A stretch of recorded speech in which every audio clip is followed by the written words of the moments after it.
اللہ اللہ اللہ اللہ۔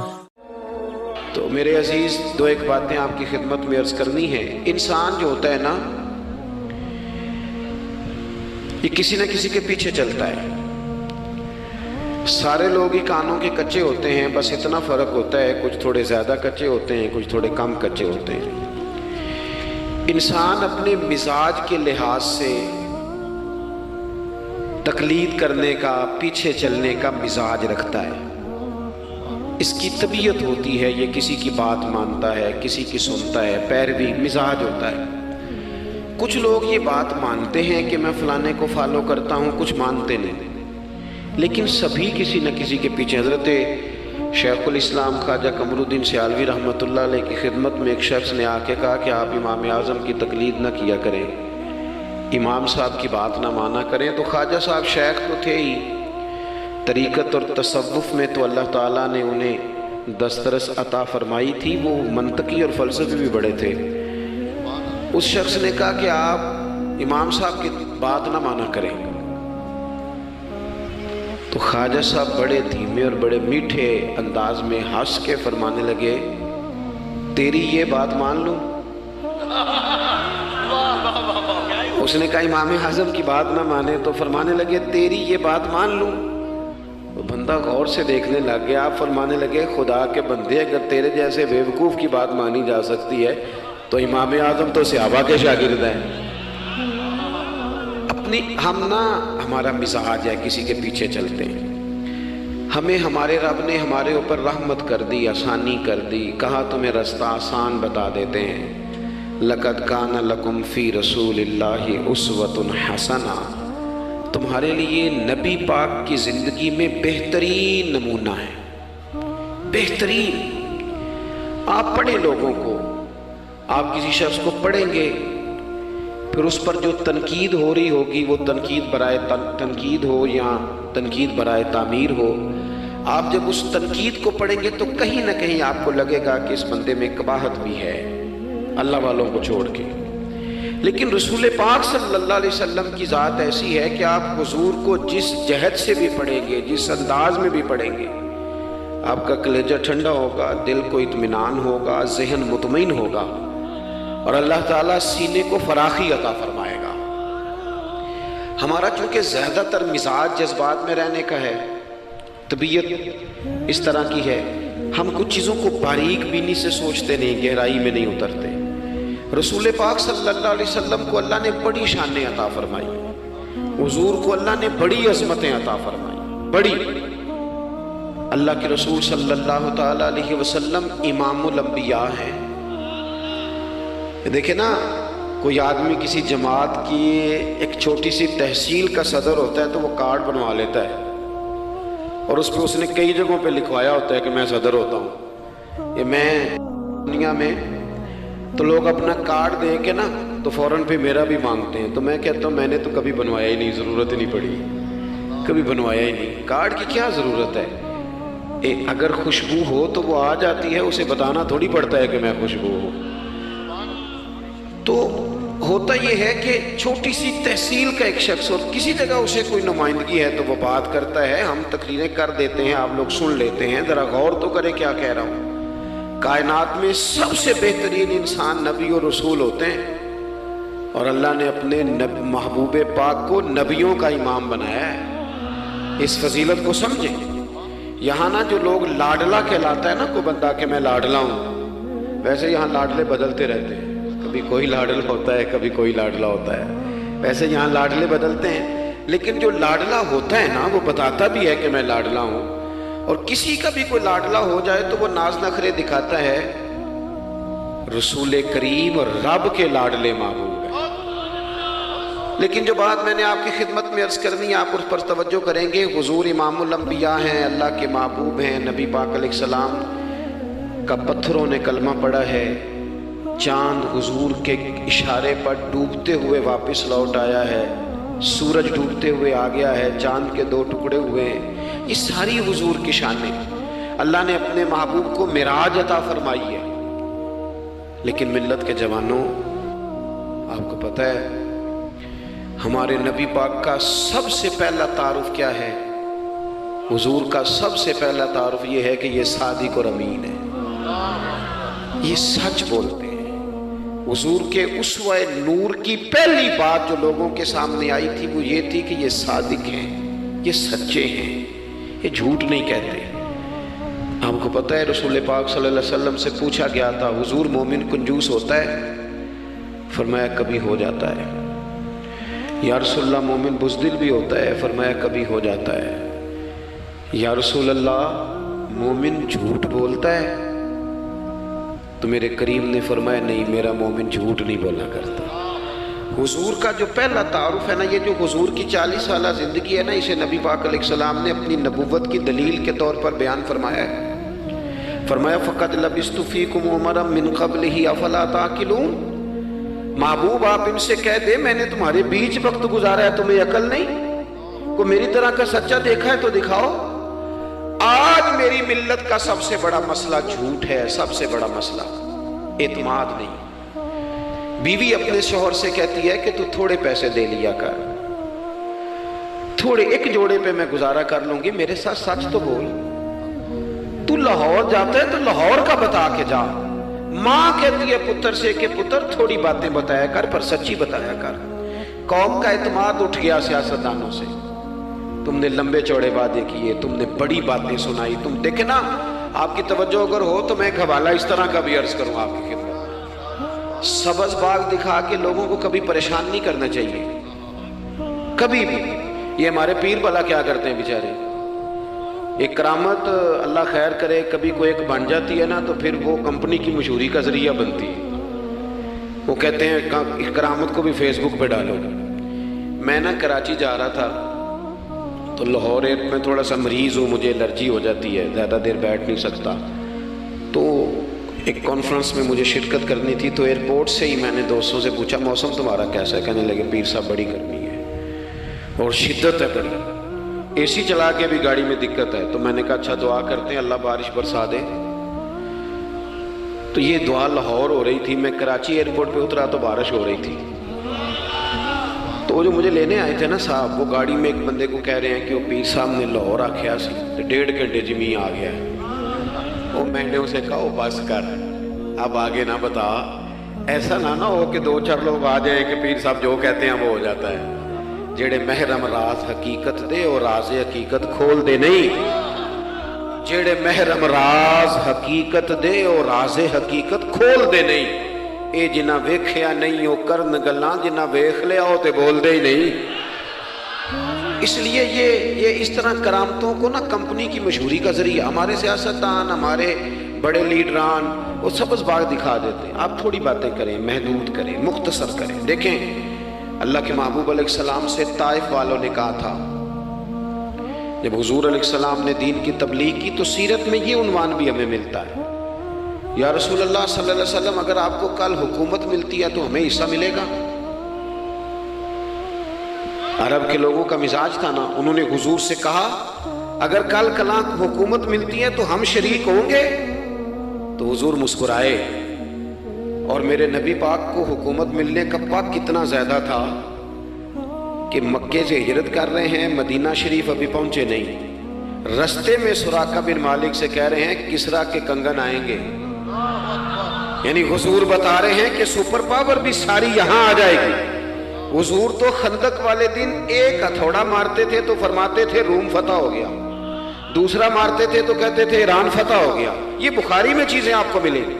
حضور کو کامل یقین تھا کہ اذا جاء نصر اللہ والفتح، کامل یقین تھا کہ انا فتحنا لک فتحا مبینا، یہ ہوگا سارا کچھ۔ لیکن انہوں نے جب کہا نا ہمیں حصہ ملے گا تو حضور مسکرائے، فرمایا تم کہتے ہو حکومت تمہیں ملے گی؟ فرمایا بھائی سنو، حکومت اسے ملتی ہے جسے اللہ عطا کرتا ہے۔ بات ختم کر دی۔ سچ بولیں زندگی میں، سچی بات کریں۔ اللہ کے رسول صلی اللہ علیہ وسلم نے ہمیں پہلا سبق سچ کا دیا، اسے سادی تقریر نہ سمجھنا، یہ عنوان دین ہے۔ اپنی زندگی سے جھوٹ کو نکال دیں۔ آپ جو تھوڑی باتیں کر لیں پر جو کہیں اس پر کھڑا ہونا سیکھیں، اپنی زندگی کے اندر استقامت کا نور لائیں۔ جوانوں، کبھی بھی جھوٹ کی بنیاد پر رشتے نہ قائم کرنا،